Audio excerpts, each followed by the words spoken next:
کہ جن کو عہدے پر بیٹھے ہوئے لعنتیں سمیٹنی پڑیں، اور نہ ہی ان کے اندر عیسیٰ والی کوئی مسیحائی نظر آئی، بلکہ ہم نے دیکھا کہ انہوں نے لوگوں کو صرف اذیت پہنچائی، تکلیف پہنچائی۔ ان کے دور میں لوگ تڑپتے رہے، عدل کے لیے پکارتے رہے، اور وہ خاموش تماشائی نہ صرف بنے رہے بلکہ ظالم کا ہاتھ اور مضبوط کرتے چلے گئے۔ اور اب ان کے ساتھ جو جرائم میں ملوث لوگ ہیں وہ خود اس بات کی گواہیاں دے رہے ہیں آ کے کہ قاضی صاحب یہ سب ہمارے لیے کرتے رہے ہیں، اور ابھی تو یہ شروعات ہے، آگے آپ دیکھیے گا کہ کس طرح سے پرتیں کھلتی چلی جائیں گی۔ قاضی صاحب کے آج الوداعی عشائیے میں ان کے جو ججز تھے، ساتھی ججز، ان میں سے سینئر ججز شریک نہیں ہوئے۔ جسٹس منصور علی شاہ صاحب تو ویسے ہی ملک سے روانہ ہو گئے، اور باقی بھی جو ججز موجود تھے ان میں سے بھی 4 جج صاحبان نے شرکت نہیں کی۔ جسٹس منیب اختر صاحب، جسٹس شاہد وحید صاحب، جسٹس عائشہ ملک صاحبہ اور جسٹس اطہر من اللہ صاحب ان کے اس الوداعی ریفرنس میں شریک نہیں ہوئے، اور باقی کے ججز نے تھوڑا بہت ان کو کچھ الوداع کرنے کے لیے ایک چھوٹا موٹا سا معاملہ کیا، اہتمام کیا، تاکہ کچھ ان کو کیونکہ بیسکلی ان کو نہیں عزت دینی تھی، یہ بیسکلی چیف جسٹس کو عزت دینی تھی، اس وجہ سے انہوں نے کوشش کی، لیکن جب اللہ تعالیٰ کی طرف سے عزت نہیں انہیں ملی تو پھر کوئی کیا انہیں عزت دے سکتا تھا؟ اللہ نے تو انہیں ایک مقام دیا تھا، انہوں نے خود ہی اپنے لیے ذلت سمیٹی، تو اب کوئی کیا کر سکتا ہے؟ تو بہرحال آج سر جھکائے ہوئے بڑے خاموش سے وہ اس عشائیے میں شریک تھے، اور بڑا سخت پہرا تھا کہ کوئی رپورٹر نہ آ سکے، کوئی ایسی آواز شامل نہ ہو سکے تقریب میں جو ان کو بدمزہ کر دے۔ تو بہرحال یہ الوداع ہو گیا ان کا، اور جو انہوں نے گل کھلائے اس کے بعد ممکن نہیں ہے کہ وہ ملک میں رہیں، تو اب وہ زیادہ تر وقت آپ کو ملک سے باہر ہی دکھائی دیں گے۔ تو یہ جی آج قاضی فائز عیسیٰ صاحب کا دور تمام ہوا۔ اب انشاءاللہ پاکستان کے لیے بھی، پاکستان کی عدلیہ کے لیے بھی ایک نئے دور کا آغاز ہے۔ جسٹس یحییٰ آفریدی کے لیے اب ایک نیا چیلنج ہے، کیونکہ جو یہ 26ویں آئینی ترمیم کا آخری گناہ کر گئے ہیں قاضی فائز عیسیٰ صاحب، اس کو کیسے اب سنبھالنا ہے، کیسے سمیٹنا ہے، یہ ایک بہت بڑا چیلنج ہے۔ ایک تو جسٹس منصور علی شاہ صاحب نے جو آخری خط لکھا ہے اس میں انہوں نے قاضی صاحب کے نام ویسے تو خط لکھا تھا، لیکن ظاہر ہے اب جو اگلے چیف جسٹس ہیں ان کو دیکھنا پڑے گا کہ پریکٹس اینڈ پروسیجر کے لیے فل کورٹ بلائی جائے، آئینی ترمیم کے لیے کیا صورتحال بنائی جائے، کیونکہ بظاہر تو آئینی بینچ کی تشکیل جوڈیشل کمیشن نے کرنی ہے، لیکن جوڈیشل کمیشن کی تشکیل کیسے ہوگی، کیونکہ اس کے اندر تو خود جو آئینی بینچ کا سربراہ ہے وہ بھی ممبر ہے، تو بھائی جب وہ ہے ہی نہیں تو جوڈیشل کمیشن مکمل نہیں ہوگا۔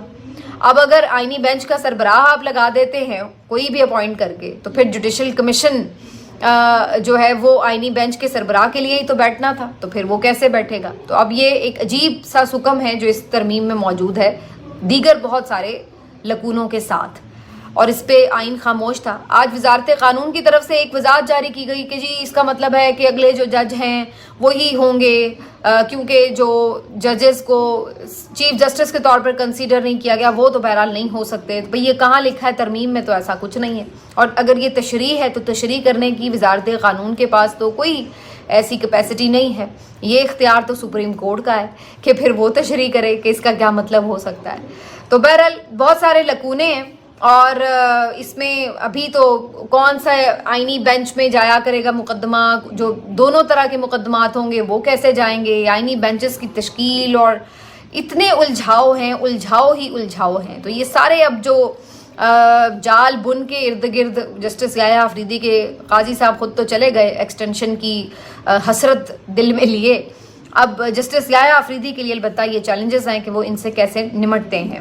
بظاہر جو ہمیں محسوس ہو رہا ہے وہ یہ کہ وہ ایک فل کورٹ بلائیں گے، اور اس فل کورٹ میں پھر آگے کے لیے معاملات طے کیے جائیں گے کہ کس طرح سے چلنا ہے، کیونکہ اس آئینی ترمیم کے بعد کافی سارے حکم ہیں، اور خود بلاول بھٹو صاحب یہ فرما گئے ہیں آج ایک انٹرویو میں کہ قاضی صاحب کے ہوتے ہوئے ہی یہ ترمیم ممکن تھی، ان کے بغیر تو ممکن ہی نہ ہوتی۔ تو ایک طرح سے یہ انہوں نے اعتراف جرم کیا ہے کہ قاضی صاحب جو ہے وہ اس میں پورے سہولت کار رہے ہیں۔ نہ صرف یہ کہ نمبرز پورے کرنے کے لیے انہوں نے پوری سہولت کاری کی، جس طرح 3-4 نشستیں اٹھا کے نون کو دے دیں، جس طرح انہوں نے 63A کا پورا فیصلہ ریورس کر دیا، تو نہ صرف انہوں نے یہ سہولت کاری کی بلکہ بہت سی اطلاعات تو یہ بھی ہیں کہ ایون یہ 26ویں آئینی ترمیم کی جو ڈرافٹنگ ہے، جو اس کے لیے آئیڈیاز اور تجاویز تھیں اس میں بھی ان کا پورا انپٹ شامل رہا ہے.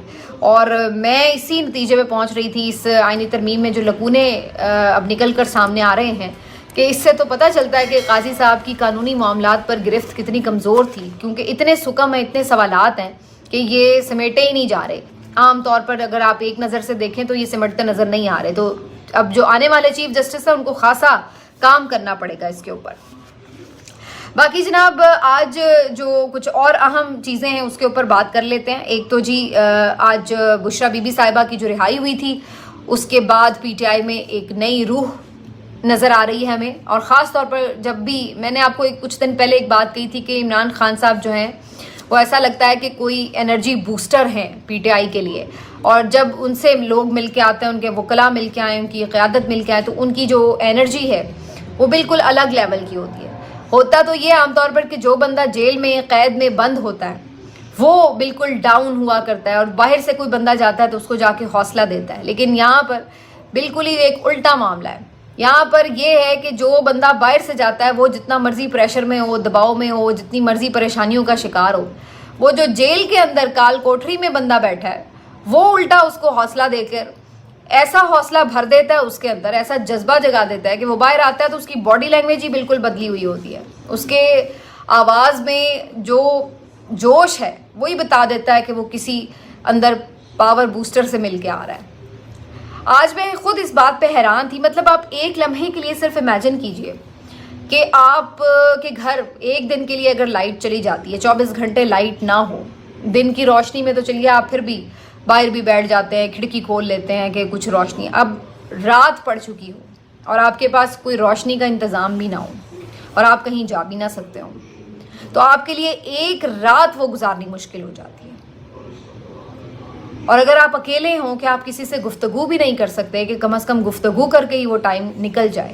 چلیے آپ اندھیرے کے باعث کوئی کتاب نہیں پڑھ سکتے، آپ کے پاس موبائل وغیرہ نہیں ہے، آپ لائٹ نہیں ہے تو آپ ٹی وی نہیں دیکھ سکتے، آپ کچھ کرنے کو نہیں کر سکتے تو بات تو کر سکتے ہیں کسی اپنے فیملی ممبر کے ساتھ. اب آپ اکیلے ہیں، تنہا ہیں، آپ کسی سے بات بھی نہیں کر سکتے تو آپ ایک رات میں پاگل ہو جاتے ہیں. کبھی آپ نے دیکھا ہے 1-2 دن کے لیے کسی جگہ پہ لائٹ بند ہو جائے تو لوگ کیسے سڑکوں پر احتجاج کرنے آ جاتے ہیں. اور آپ اس شخص پر دیکھیے، آفرین ہے کہ نہیں، کہ جس کے لیے اس کا سیل اس کی زندگی میں ایک قبر بنا دی گئی ہے کہ جہاں وہ نہ بات کر سکتا ہے، نہ وہ روشنی دیکھ سکتا ہے، نہ وہ چل پھر سکتا ہے، نہ وہ کسی سے کلام، کوئی زندہ شخص کو وہ دیکھ نہیں پا سکتا. کچھ کرنے کے لیے اس کے پاس نہیں ہے. وہ باہر کی دنیا سے اس کا رابطہ بالکل منقطع ہے اور اس کو پتہ ہے کہ ہر لمحے اس کی جو زندگی ہے وہ ایک رسک پر بیٹھی ہے. آپ اندازہ لگائیے کہ اس شخص کے اعصاب پھر کس قدر مضبوط ہوں گے کہ وہ کتنے دنوں سے اس طرح زندہ ہے لیکن ایسے لگتا ہے کہ جیسے ایک قبر میں اس کو رکھا گیا. اس طرح کی اس کی حالت ہے. اور آپ اندازہ لگائیے کہ پھر بھی جو اس سے اتنے دنوں بعد ملنے جا رہا ہے وہ اس کو حوصلہ دے رہا ہے کہ ٹھیک ہو جائے گا اور ہم نے ٹھیک کرنا ہے سب. تو یہ چیز تو بہرحال عمران خان صاحب کی جو ملاقات اور اس کے بعد پھر اب آگے کی صورتحال ہے اس سے بشرا بی بی صاحبہ کا ایک پلان جو ہے وہ چینج ہوا. بشرا بی بی صاحبہ کو پہلے کہا جا رہا تھا کہ لاہور منتقل کیا جائے گا لیکن ابھی وہ لاہور پہنچی بھی نہیں تھی تو پتہ چلا کہ جی لاہور میں پورا زمان پارک سیل کیا جا رہا ہے، پولیس کی نفری اور یہ سب، جس کے بعد یہ خدشات جنم لے رہے تھے کہ اگر انہیں بنی گالہ میں رکھا گیا یا اگر انہیں لاہور میں بھی رکھا گیا تو یہاں پر جو ایک انتہائی نفرت والی اور انتہائی رتھلس قسم کی چیف منسٹر موجود ہے جو ہر وقت اپنے دل میں پتہ نہیں کون سا غصہ اور نفرت بھر کے بیٹھی رہتی ہیں، تو یہ جو ہے خاتون ان کو نظر بند بھی کر سکتی ہیں اور ان کو ایسا ممکن ہے کہ پھر کسی ایم پی او کے تحت یہ ہاؤس اریسٹ کر دیا جائے، ان کے لیے روز کوئی نئی مشکلات بنائی جائیں. اور بالکل یہ خطرہ بھی موجود تھا کہ ہو سکتا ہے زمان پارک والا گھر بھی بگڈ ہو اور وہاں پہ بھی کچھ آلات نہ ایسے نصب کر دیے گئے ہوں. آڈیو ویڈیو سینٹر کا تو ویسے ہی شریف فیملی کو بڑا شوق ہے. تو اس کے بعد جو ہے پھر یہ طے کیا پی ٹی آئی قیادت نے کہ بشرا بی بی صاحبہ کو نہ زمان پارک میں اور نہ ہی بنی گالہ دونوں جگہ پہ ہی نہ رکھا جائے بلکہ پھر انہیں وہاں سے پشاور روانہ کر دیا گیا اور کے پی کے انہیں وزیر اعلیٰ ہاؤس پہنچا دیا گیا. اب آخری اطلاعات تک تو وہ وہیں پر موجود تھیں. اب ظاہر ان کے لیے کوئی سیپریٹ وہاں پر سلسلہ کر دیا جائے گا, لیکن یہ ایک بہتر فیصلہ بظاہر محسوس ہو رہا ہے کہ وہاں پر کم از کم وہ سیکیور ہوں گی. اور دوسری بات یہ کہ ظاہری سی بات ہے, سب سے زیادہ بڑی پرائرٹی تو اس وقت یہی کہ انہیں ہر طرح کی سہولیات وہاں پر میسر رہیں, تو یہ ساری چیزیں وہاں پر ان کی اچھے سے خیال ہو سکے گا. ویسے بھی جو باقی بھی پی ٹی آئی کی قیادت ہے, جو لوگ ہیں, لائرز ہیں سب, تو وہ وہاں پر ان سے ملاقاتیں بڑی آسانی سے کر سکتے ہیں. اگر وہ یہاں پہ ہوتی تو ہر وقت جو ملنے آتا اس کو بھی پکڑ کے گرفتار کر کے جیلوں میں ہی ڈال رہے ہوتے. یہ تو ان کا شوق ہے, فیوریٹ ہابی ہے پنجاب پولیس کی. تو اس وجہ سے یہ بہتر ایک فیصلہ ہوا اور انہیں پشاور ہی منتقل کر دیا گیا.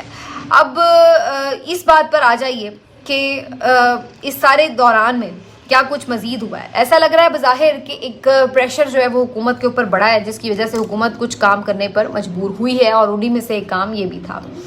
ایک جو خبر اس میں آئی ہے بڑی امپورٹنٹ, وہ یہ کہ امریکی کانگریس کے 60 سے زائد اراکین نے ایک خط صدر جو بائیڈن کے نام لکھا ہے, اور اس میں انہوں نے عمران خان صاحب کی رہائی کا بھی مطالبہ کیا. اس کے ساتھ ساتھ جو بنیادی انسانی حقوق کی خلاف ورزیاں ہو رہی ہیں ملک میں, اس سے متعلق بھی انہوں نے سوال اٹھائے ہیں. اور ساتھ ہی ساتھ جو 8 فروری کا الیکشن ہے اس میں ہونے والی بے ضابطگیوں, بے قاعدگیوں, دھاندلی کے انکشافات کے حوالے سے جو کوئی آڈٹ ہی نہیں ہوا, جو کوئی چیز سامنے ہی نہیں آنے دی جا رہی, اس کے اوپر بھی انہوں نے سوال اٹھایا کہ کیا وجہ ہے کہ اس کے اوپر کوئی انویسٹیگیشن نہیں ہوئی, کوئی رپورٹ سامنے نہیں آئی. تو اس کا بھی انہوں نے مطالبہ کیا ہے. تو یہ آپ کو پتا ہے کہ پہلے جو پارلیمنٹ سے قرارداد ہوئی تھی وہ تو ایک پارلیمنٹ کی سے تھی. اب جو انتظامیہ ہے, یعنی جو آپ کے جو بائیڈن وہاں تو سب سے پاورفل وہی ہے, تو ان تک بھی یہ پہنچایا گیا. تو ایک پریشر جو وہ بڑھ رہا ہے. اسی طرح جو برطانوی رکن پارلیمنٹ ہے ان کے حوالے سے بھی اسی قسم کی خبر آئی ہے, انہوں نے بھی اس کے اوپر آواز بلند کی ہے, پھر سے 20 سے زائد لوگوں نے. اور انٹرنیشنلی اب یہ پریشر بڑھ رہا ہے. اس کے ساتھ ساتھ اب ظاہر ہے کہ کیسز کی بھی ایک لمٹ ہے. آپ کتنی دیر ان کیسز کو چلا سکتے ہیں بغیر کسی ٹھوس ثبوت کے, بغیر کسی خاص شواہد کے, آپ کس طرح کتنی دیر ان کو گھسیٹ سکتے ہیں. تو ان کیسز کا مقصد تو بنیادی طور پر توڑنا ہی ہوتا ہے, لیکن وہ تو نہیں ہوا حاصل آپ کو. تو اب الٹیمیٹلی انہوں نے اپنے ایک لاجیکل اینڈ کی طرف بھی جانا ہے. تو آپ کتنی دیر اس کو کر سکتے ہیں. بہت سے لوگ یہ کہہ رہے ہیں کہ جی یہ انہوں نے بڑا کوئی دریا دلی کا مظاہرہ کیا یا اس طرح. تو بھائی دریا دلی ڈیل تو پھر تب ہوتی کہ اس کے بدلے میں بشرا بی بی نے کیا دیا انہیں. ڈیل کیا کہتے ہیں بھائی, آپ کچھ دو کچھ لو. چلیے یہ تو ہم نے مان لیا کہ چلیں اگر ہم بالفرض سپوز یہ مان لیتے ہیں کہ جی ان کو ڈیل میں رہائی ملی ہے, تو انہوں نے کیا ڈیل میں دیا ہے, کیا دیا ہے. کیا وہ کوئی عمران خان کے خلاف گواہی دینے آ گئیں, یا وہ کوئی خاموش ہو گئیں تو پہلے بڑا وہ بولتی تھی. وہ کون سا کوئی آ کے پریس کانفرنس کرتی تھیں جو اب وہ چپ کر کے رہیں گی.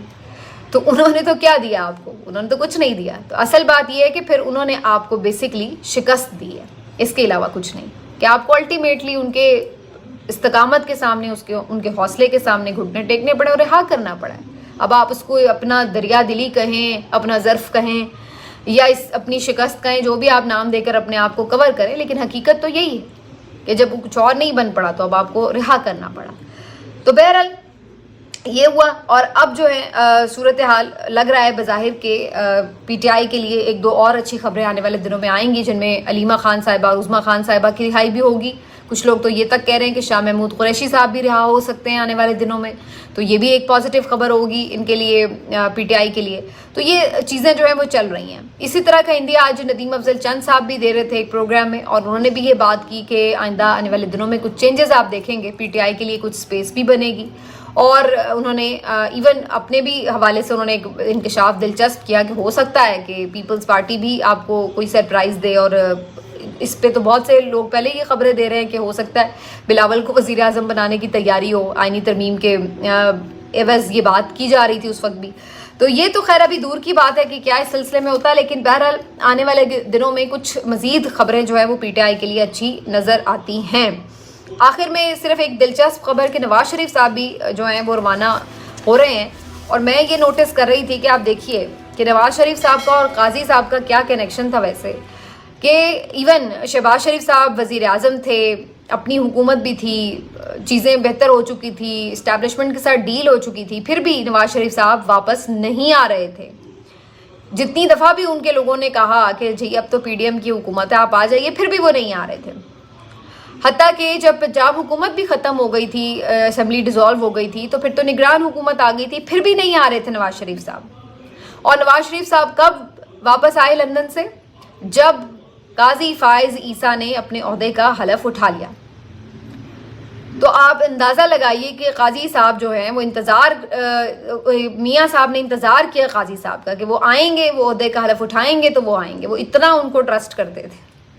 اور مزے کی بات، جتنی دیر قاضی صاحب چیف جسٹس رہے ہیں، میاں صاحب ملک کے اندر رہے ہیں، ادھر قاضی صاحب کے جانے کا وقت ہوا تو ادھر میاں صاحب بھی اڑن چھو ہو گئے اور انہوں نے بھی اپنے ٹکٹ کٹا لیے.